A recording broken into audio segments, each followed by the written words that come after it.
আজকের পর্বের শুরুতে দেখা যায় সাথী এক ভীষণ বিপদের মুখে এসে দাঁড়িয়েছে।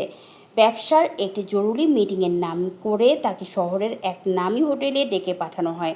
সাথী প্রথমে একা যেতে রাজি ছিল না, কিন্তু কাজের গুরুত্ব বিবেচনা করে পরিস্থিতির চাপে পড়ে সে শেষ পর্যন্ত সেখানে যেতে বাধ্য হয়। তবে হোটেলে পা রাখার পর থেকেই এক অজানা আশঙ্কা তার মনে ব্যাকুল করে তুলেছিল। চারিদিকে নিস্তব্ধতা এবং রহস্যময় পরিবেশ দেখে সে বুঝতে পারে এখানে কোনো স্বাভাবিক মিটিং হওয়ার কথা নয়।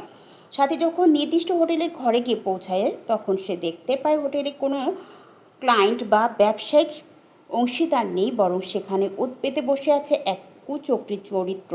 সাথী ঘর থেকে বেরিয়ে আসার চেষ্টা করতেই তাকে একা পেয়ে সে ব্যক্তি দরজায় তালা লাগিয়ে দেয় এবং তার সাথে চরম অসভ্যতামি ও অভদ্র আচরণ শুরু করে।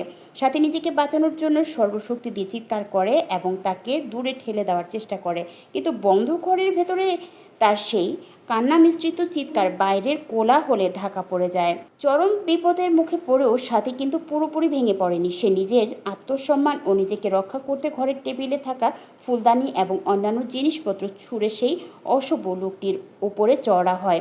নিজের সম্মান বাঁচাতে সে বাঘিনীর মতো লড়াই শুরু করে।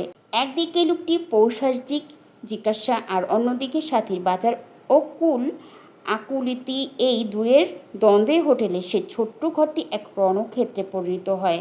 পর্বের শেষ মুহূর্তগুলো দেখা যায় সাথীর লড়াই যখন প্রায় শেষ পর্যায়ে সে ক্লান্ত হয়ে পড়েছে, ঠিক তখনই হোটেলের দরজায় সজোরে ধাক্কা পড়ে। অন্নপূর্ণা ও লক্ষ্মীরা কি শেষে মুহূর্তে খবর পেয়ে পুলিশ নিয়ে সেখানে এসে পৌঁছতে পারবে, নাকি সাথীর জীবনে নেমে আসবে এক চিরস্থায়ী অন্ধকার? সাথী কি পারবে এই ভয়ঙ্কর জাল ছিঁড়ে নিজের সম্মান অক্ষুণ্ণ রেখে বাড়ি ফিরে আসতে? এই রোমহর্ষকর চরম আতঙ্ক আর টানটান উত্তেজনার মধ্য দিয়ে শেষ হয় আজকের বিশেষ পর্বের মূল গল্প।